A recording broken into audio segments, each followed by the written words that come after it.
guys see do you guys see a picture of some bread there? Yeah, it looks good, Keith. Okay, great. Yeah, thanks everyone. It's great to be here. I think it's very cool that, in the context of emerging crops, we're talking about grains.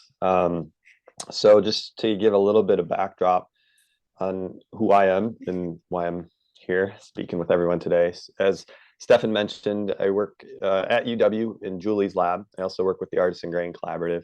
I'm a plant breeder by training, so I worked for a long time as a corn breeder.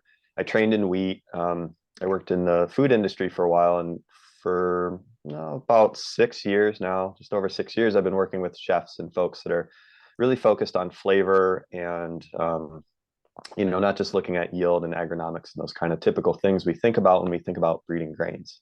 And so what I'm here to talk about today are really specifically culinary grains, which are, that's kind of a newer term, and I'll talk a little bit about it, but the idea is these are grains which are really being looked at as specialty crops, as high value crops that can fit into more diverse rotational systems. So what we're going to talk about today, we're going to do a little bit of backdrop. Why are these a thing? Why are we talking about them? Why are people interested?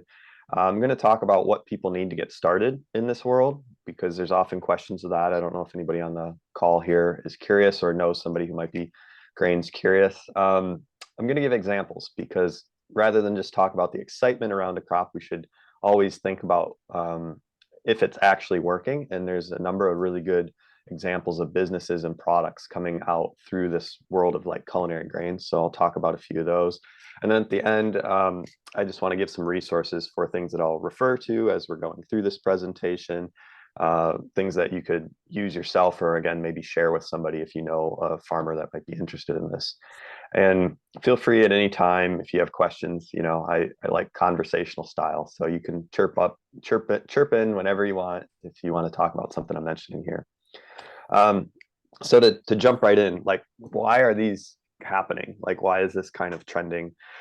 And I think it's a couple of reasons. You know, really 2011, 2012, many people that were in the organic farm to table, local kind of food scene started to get interested in grains and staple crops. And I think that happened because as people became very conscious of like nutritious, delicious foods, they started to recognize that the majority of people's diet doesn't consist of tomatoes and greens, things like that. It's cereals, pulses, legumes, things like potatoes.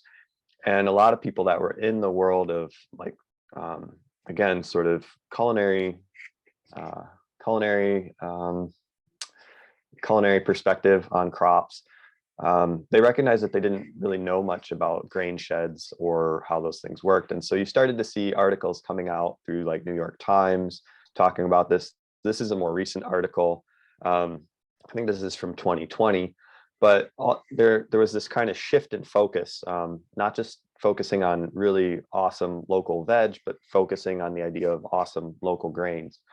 And that went from just like the popular media and kind of these one-off articles to people actually writing books about it. I apologize for these pictures being a little bit pixelated here, but this book, The New Bread Basket, came out in 2015, and it's a book that you wouldn't think would catch a lot of people's attention. It's about like grain supply chain, essentially, but it's great because it talks about grains in the Northeast and the connection between people that enjoyed like beautiful sourdough bread, bakers that were trying to do that, millers that were trying to source the grain to do that, growers that were trying to find higher value markets for grain crops, and how that all sort of came together. And so this book actually captured a lot of people's imagination around grains. And you've seen books since then come out that have really focused on grains, not just as like this generic sort of flour, but as really, being kind of shining stars in the kitchen and dishes, even in the home kitchen, where traditionally people didn't necessarily work with grains directly. They didn't like mill grain at home, but you're seeing cookbooks, which are immensely popular all the time, coming out focusing on this.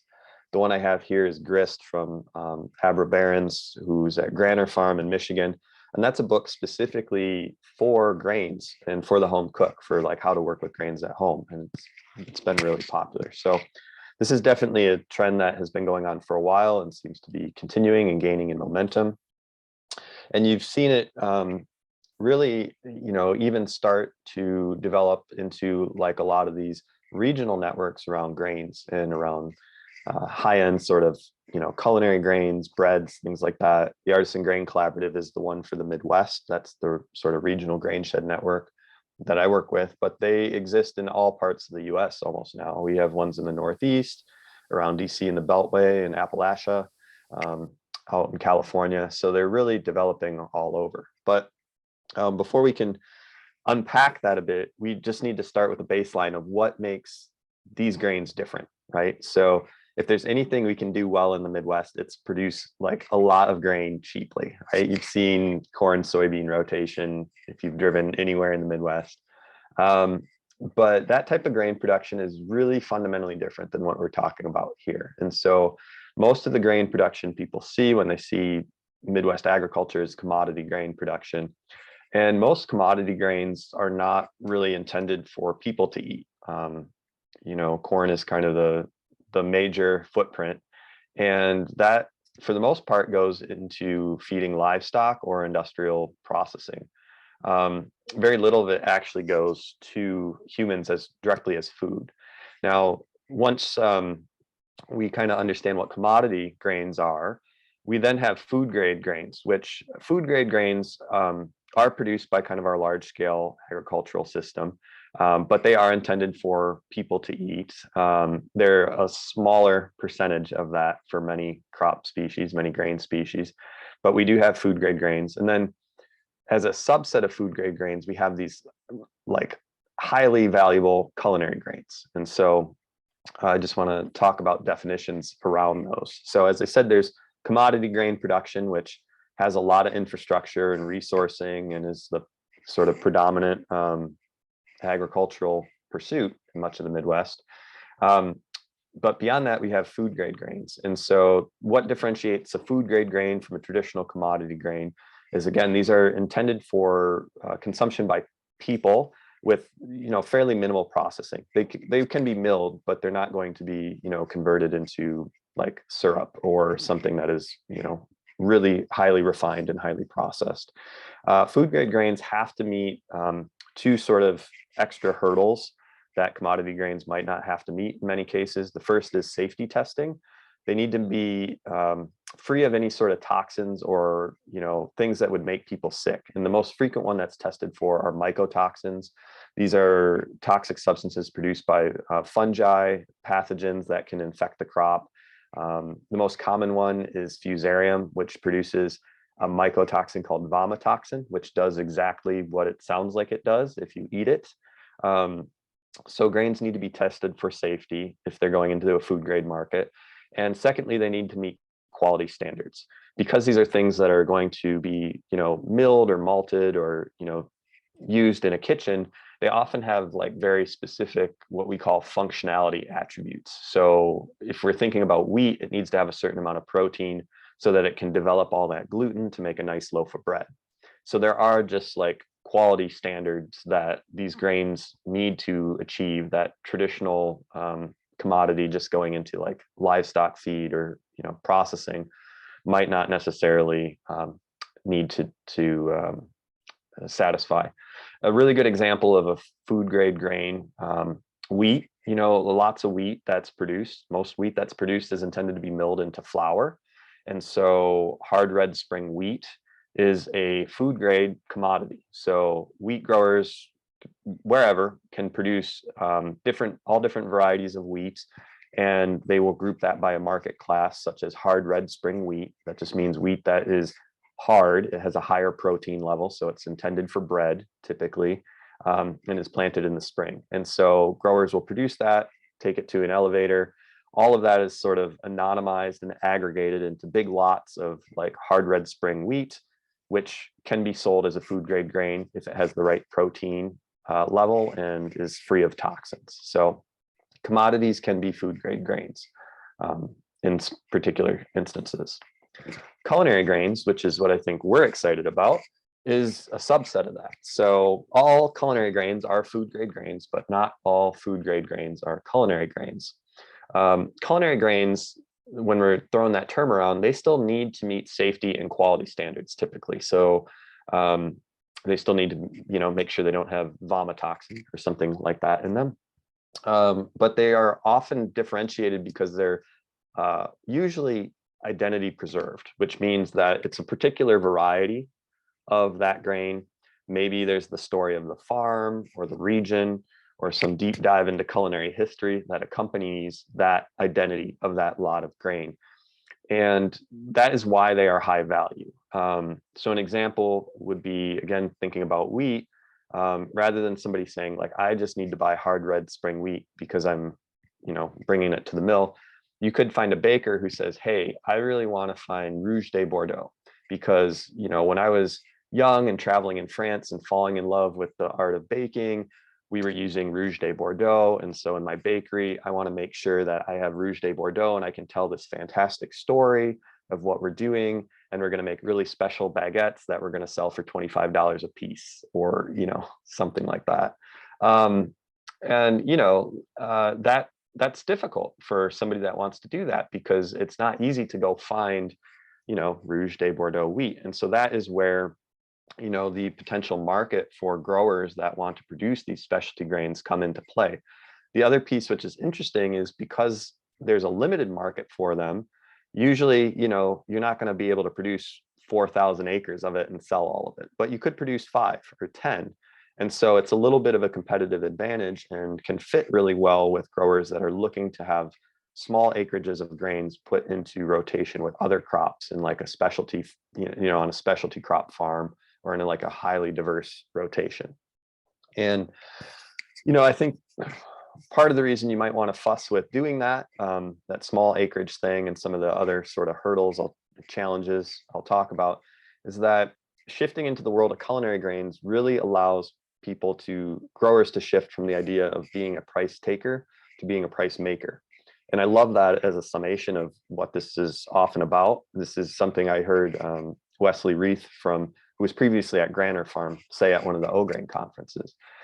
And just to give a quick breakdown of how that looks, I'll go to corn because that's, maize is my wheelhouse. That's what I know best. But if you think about this, if you're producing like commodity corn, I don't know what the actual spot price on corn is right now, but I don't know, you might get say $5 a bushel, and a bushel of corn is 55 pounds. So that's a lot of pounds. You get $5. If you're doing organic corn, which is often like a good proxy for food grade, because much of that goes into the food grade market, maybe you'll get $12 a bushel, $15 a bushel, something like that. Again, I'm just throwing out kind of averages, and those aren't the actual prices right now. But again, you're making more than you are for commodity, but that's for a bushel. If you get into culinary corn, where say you're selling Bloody Butcher, which was produced in this particular county, directly to a distillery, which is going to turn that into a very fancy special bourbon. And they're maybe going to put it in a red bottle and like celebrate the story of, what's happening locally in their agricultural scene. You might then be selling grain at, I don't know, 50 cents or $1 per pound.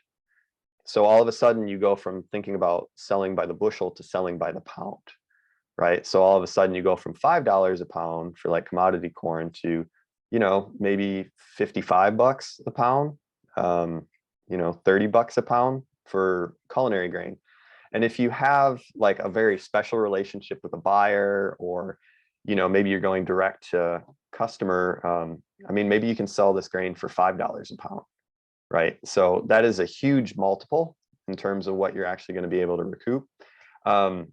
Now, it's not all gravy. There's often higher costs associated with producing these culinary grains because they're a little trickier. They're old genetics, lower yield, things like that. But it can be very enticing to someone looking at producing in a small acreage.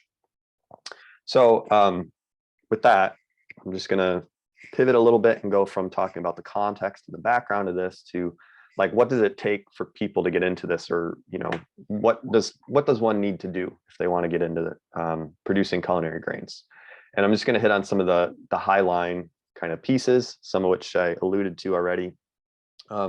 Really, the key components are you need to be able to understand where you're going to get your grain tested, because you have to meet the safety and quality testing pieces. So you have to understand how to get what's called a certificate of analysis. You need to be able to get seed. You need to know what your buyers are after and what they're willing to buy and what they're not willing to buy. And you need to have a lot of special small scale equipment, essentially. So bigger than you might be used to if you're handling veg or producing, cut flowers or some other specialty crop, but a lot smaller than a traditional grain handler would use. So the testing piece, it's maybe a little intimidating for people getting into this, but it's actually not that bad. I have a smattering of some of the terms here, both from like a safety testing perspective and a quality testing perspective. But essentially what you do if you want to produce culinary grains is you find labs that you will send grain samples to. They will do particular tests, whatever you ask them to do. You might ask them to run tests on mycotoxins to make sure the grains are safe. You might ask them to do like protein content, or, if it's a high oil grain crop like oats or maybe corn, you might ask them to do like an oxidation test on a grain lot to see if it has been like oxidized or gone rancid. And once you have a lab that you're working with, which I will give resources at the end of this where you can find those labs, but once you have a lab you're working with, they'll issue you a certificate of analysis. So this is just documentation that travels with your grain lot that tells a buyer who's interested in buying your grain that it does actually meet safety and quality specifications. So it meets what they need. So they're not having to take your word for it, and you're being able to provide like actual, scientific, here is testing information showing you that this grain is going to do what you need it to do. It's safe to eat, and it's valuable. So you need to understand what a certificate of analysis is and how to obtain those. The other thing you're probably going to need in this space is a source of seed. So going back to the example I gave earlier, Rouge de Bordeaux, that's a really popular wheat variety for bakers, but seed is not easy to come by. So you can't assume you're going to be able to have that seed. You might need to do a little bit of digging around and sleuthing to try and find a source of seed to plant what you need to plant. Really good place to start are your state crop improvement associations. I just gave a little snapshot of ones in the Midwest. They're not going to be able to directly provide you with the seed, but usually these associations know who all of the relevant like grain handlers are and seed houses are in your state, and they will probably be able to refer you to someone. It might be that they refer you to someone who refers you to someone who refers you to someone. I've had situations like that when trying to find seed of particular varieties, but it's a really good place to start. And you should also, as you get more involved and interested in this, just connecting with some of the regional grain shed networks and communities that are growing these things, they can often help you as well. The third piece I want to talk about here is a spec sheet. This is just specifications. And this really informs the last two things I mentioned. Before you go out and buy seed, before you plant anything, you want to know who you're going to sell your culinary grains to, and you're going to want to have an idea of what they're willing to pay for that. Those buyers are going to have very specific things they're looking at, and each buyer is going to be a little different. And it's really important to have a strong relationship with not just one buyer, but multiple buyers to know where your grain could go and know what they're looking for. So you know what to test. So you know what to get certificate of analysis for, so you can successfully market your grain at the end of the season. The pictures I have here are from grain millers who are not necessarily buyers of culinary grains. They're more of what I would consider a food grade grain buyer. You can just go to their website. This is a snapshot of their spec sheet for organic white corn, which is going into like a food grade market. They'll tell you exactly what they're looking for in terms of, again, testing for safety or residues, what things are considered out of spec, and again, this is a larger buyer, so it's online. Often understanding the spec is a conversation you have with the buyer, and probably need to get what they're looking for in writing. So if you are, as a grower, maybe partnering with directly with a miller or a distiller or a brewer or a chef, they'll communicate to you what they need you to test and what you need to have as sort of proof to show them that the grain lot is safe to purchase and will do what they need it to do. So always build relationships with buyers. And sometimes people will say, growers will ask, like, what should I get tested? And it's whatever your buyer wants you to test for. There is no like real generic, like, just do this. Talk to the buyer, ask them directly. Last bits here, just about the sizing thing. Again, culinary grains, you're not going to be selling in most cases by the truckload or by the rail car, which is how most of the grains production and handling infrastructure in the Midwest works. So you're going to be working at a small scale. So you need to get some special equipment, usually small scale cleaning, small scale drying stuff. And you're going to be probably handling grain, again, not by a truckload, but more by like the 2,000 pound amount. That's what fits in one of these like super sacks or bulk totes, as they're called. There's, soft sided versions, these soft bags. And then there's also these hopper bottom containers, which are like more durable and rugged. The key point is, if you produce, an acre or a couple acres of this grain, you can't necessarily just have it in one big bin or one big truck. You might have to be storing it in, maybe a dozen of these pallets or totes. And then in addition to being able to store the grain in that manner, you have to understand how you're going to get that out to your buyers and distribute it. Instead of doing one big truckload to the elevator, you may be doing, 2 or 3 pallets to a buyer every other month. And so you need to have a shipper that you can work with, a freight company, where you can sort of navigate that sort of difference in demand planning and supply cadence. So a little different. So we talked about why are culinary grains a thing. We talked about what you need to get into that space. And now the fun part, I want to talk a little bit about people that have been successful at this and what they're doing. And there's a lot of examples. It's hard to pick which ones you want to focus on for this type of talk. But I wanted to choose 3 that were from different regions in the upper Midwest and that have different kind of models of how people have approached working with culinary grains and created value. So the first one is, local to Wisconsin. It's Meadowlark out in Ridgeway. And so basically, Meadowlark is a mill that has developed a really strong brand and sort of customer base, selling culinary grains either direct to customers as ground products, as flour or whole grain. And they also wholesale to bakers and chefs. And this is really kind of a vertical integration model where the farm wanted to work in the culinary space, wanted to work with chefs, and saw the potential value there. And in addition to deciding to start producing those grains on farm, they decided to invest in the infrastructure and develop the grain cleaning side of the business, as well as the milling side of the business, where Meadowlark is now essentially a hub, right? So in addition to milling the grains that they produce on their farm, their culinary grains to feed into these markets that they've developed, they now buy these culinary grains from surrounding producers as well, because the mill actually has a higher demand for grain than their farm can provide. And so this type of model can be very effective.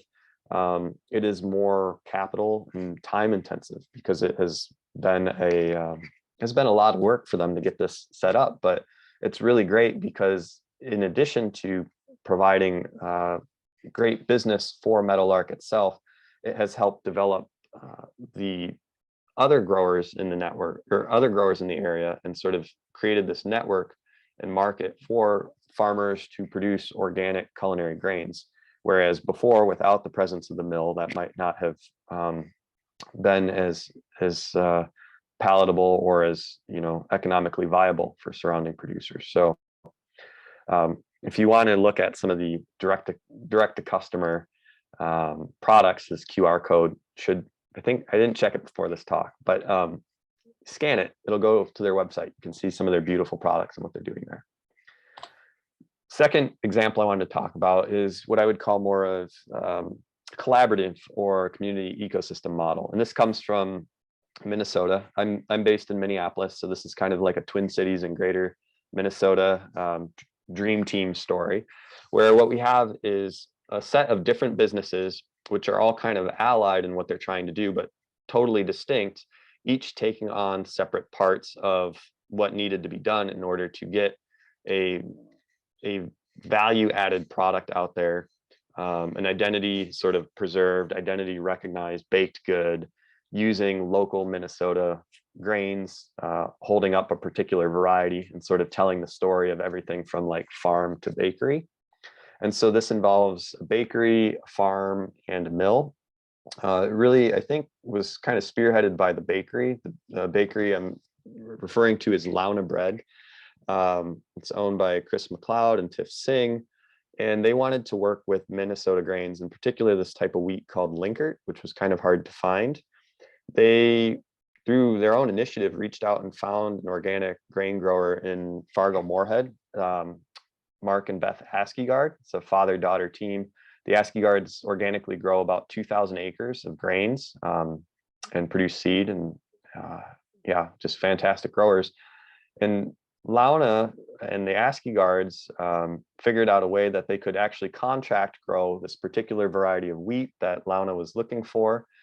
And then through coordinating with other bakers in the Twin Cities area, they were able to like collectively get together and find a way that they could meet the volume minimums for Bakersfield, which is our local artisan mill here in Minneapolis, to contract Linkert to get it milled and then to get it out to the bakeries, where now if you go into Launa or other bakeries with, you know, Minneapolis, St. Paul area, you will see baked goods that, you know, very distinctly in, you know, like customer facing forward show Linkert wheat. They talk about the story of where their wheat comes from. They talk about how the mill is involved. They talk about the growers, and they really do that not just to create a more valuable product for them to sell, but to, I think, in a lot of ways, help educate people about our food systems, because Launa is in the heart of Minneapolis, where people coming into that bakery might not have ever seen a wheat plant. I mean, they might not even know bread or flour comes from wheat. And so they're really taking that, you know, story of agriculture in Minnesota and the value of these special grains and like putting it front and center in an urban market, which is pretty cool. Third example I'm going to give is a Michigan example. And this is what I'd call sort of a pull model, where somebody sort of on the downstream end of what we think of as the value chain, somebody making a product, in this case, making spirits, making beverages, wanted to like hold up a particular variety of grain and tell like a, you know, what I would say is a culinary story about this grain used to make very special rye whiskey. And so Mammoth Distilling, which is based in Adrian, but really has a lot of their work centered, they're focused up in the Leelanau Peninsula of Michigan, near Traverse City. They had discovered that there was a very famous variety of rye from Michigan called rosin that was really popular for making rye whiskey in the early part of the 20th century. And, you know, rosin was distinctly produced in northern Michigan because of the remoteness of the state and the ability of it to isolate and sort of keep the flavor of rosin rye, because rye is an outcrossing crop that mixes up with everything grown around it. And they wanted to essentially like focus on that and create a whiskey that was showing that, telling the story of Michigan grains and of the importance of this, and was distinct for flavor and actually had a really distinct, beautiful flavor. They couldn't find any seed. The only way that they could actually make this work was they partnered with Michigan State. They went back into the seed bank, the USDA seed collection, and they got a little packet of rosin rye seeds.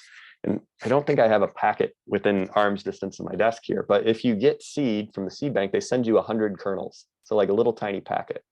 So to go from 100 kernels to thousands of pounds of grain for a mash bill, that's a really intensive process. That's a labor of love. But this distillery worked with the team at Michigan State and also partnered with the Michigan Department of Natural Resources to produce this grain and to increase it on Manitou Island, which is a remote island in Lake Michigan, where they could isolate the grain and keep its identity and keep that flavor.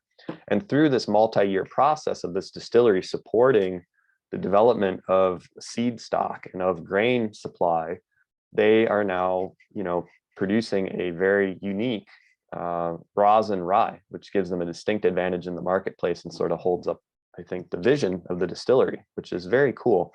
And last year, Michigan actually declared an official rosin rye day because this has created a lot of excitement.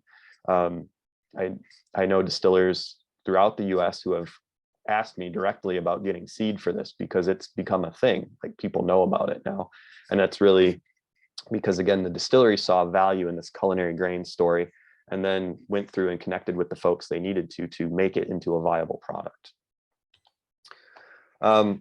So again, those are just 3 examples. There's lots of others from the Midwest and from the US. And again, the idea that grains are just this anonymous kind of starch or carbohydrate in the diet is not the way people look at it anymore. They are becoming something that stands front and center when people think about the flavor. If they think about where their food is coming from, it feels now in 2023 much more similar to the way people used to think about, again, an organic tomato or organic kale produced locally a decade ago. So grains and these staple crops have really come into this world of high value, and there's a real opportunity there for growers that are interested, again, at the small scale. Maybe it's a half acre, maybe it's 5 acres, of fitting some grains into a diversified rotation. If you know anyone like that, or you think you might be interested, this is the resources part of the presentation. And really, there's just a few key points to get started here. You need to understand basics of working with grains. You need to do some intro on food grade or culinary grains. You need to get into the community to, start talking with other people that are doing this. And you need to, maybe join in with some of the folks that are in your local grain shed and understand who is doing what in that space. And so just to hit on those points a little bit here, if you are interested in doing this type of work or see value in it, really the first thing you should do is familiarize yourself with grains. And so I tell people to go in and look at the extension resources across the Midwest. Some states focus more on particular grains than others. So if you are interested in growing like heirloom maize to make tortillas, you should probably check out Iowa State's extension resources on corn, because even though those may be geared towards commodity grains and chemical intensive agriculture, which may be not what you want to do, the biology of the crop is going to be very, it's not going to change a whole lot, and the basic physiology will be there. So it's important to familiarize yourself with what's out there in any of these grain crops, culinary grains, just from traditional agriculture. And there's deep wells of resources for grain crops that have been built up over, a century throughout the Midwest. So familiarize yourself with those first. Then what you can do, if you're interested, is step into this guide. This is released at O-Grain this past January. I helped author this with some colleagues from UW, from Michael Field's Ag Institute, and from the Artisan Grain Collaborative.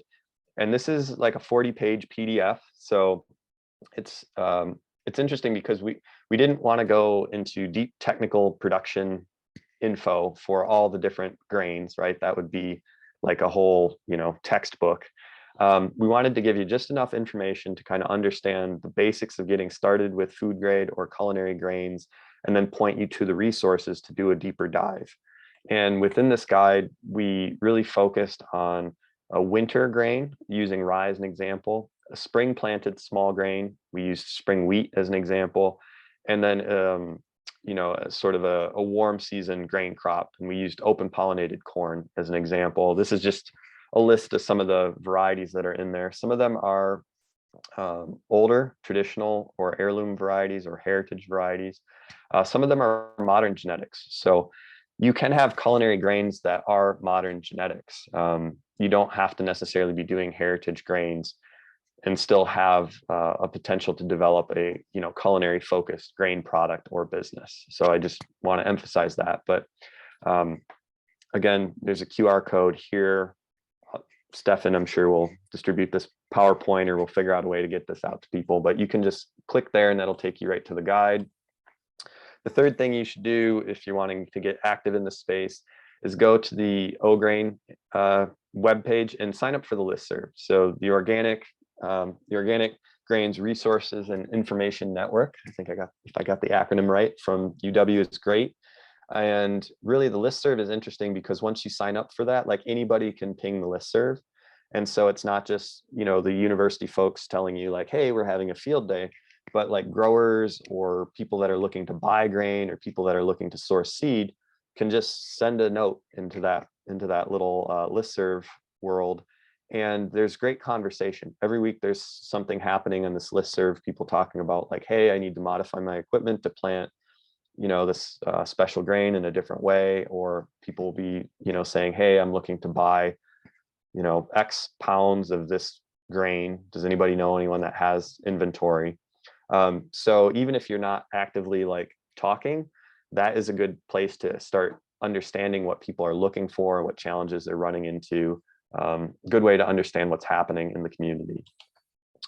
Last piece here is the idea of your regional grain shed. I work with the Artisan Grain Collaborative. That is our network in the Midwest focused on developing like local grain supply chains, and really focused on organic and regenerative practices and culinary grains. You can join the Artisan Grain Collaborative, become a member. It really doesn't cost anything other than a little bit of your time to fill out a survey. Even if you don't become a member, there is this excellent resource map that is on the Artisan Grain Collaborative website. The QR code should take you there. Again, you don't need to be a member to access this, but if you are thinking about working in this space, you can come in here, and I just took a screenshot. The first people that pull up is, it's the Iowa Food Hub and Noreen up at Doubting Thomas Farms, who I worked with on some oat stuff. And it's great because you can come in, you can select, I want to find growers producing, you can select farmers, you can say, I want to find a maltster, maybe you're a grower that wants to produce malting barley. You can find if there's a small maltster near you that you could sell your grain to. Maybe you're a brewer and you want to produce a local beer. You can find, again, a maltster, or maybe you can find a farmer to partner with. So again, this is great because it's a way for you to find people who are out there to connect with. And if you want people to find you, you can become a member and put your information in here, and then others can reach out and find you. And the reason I want to emphasize that is the biggest bullet point here is that all of this work in culinary grain really depends on connecting with people. Like I gave those 3 models earlier, and every single one of them was entirely dependent on people connecting with other people in the supply chain, sort of maybe going a little bit outside of their comfort zone or their area of expertise, and having a conversation about, is there interest? Could we build something out of this? And I know that is like incredibly hard for people to do when you're running a business or trying to run a farm, but you really have to advocate for your crop. You have to advocate for what you're doing. And, if you recognize that that is not your forte, you don't necessarily want to do that. Find somebody on your farm who does. If you're working with somebody that like, maybe they really like Instagram, maybe they're deep down in that TikTok world, they are a social butterfly, they like to get out and travel and meet people and like, connect, delegate to them. Say like, hey, we'd really like you to step up and start trying to find some people that we could work with to market these specialty grains. And if you don't have somebody on your farm that does that, maybe consider looking at like getting an intern or hiring somebody part-time that does love that type of work and you would like to work with, because it seems like an extravagant luxury in some ways to hire somebody to do that. But in the world of culinary grains, I would argue it's not a luxury, it's kind of a necessity, because you need to have somebody out there really, making those connections so that you can find a buyer who is willing to pay you those, higher price points that can really make this work on your farm. And, presumably that higher price point also works for them. So everybody is kind of collectively thriving, but it's very much dependent on connecting with one another. So can't emphasize that enough. With that, I think we have about 15 minutes left. I wanted to leave ample time for questions.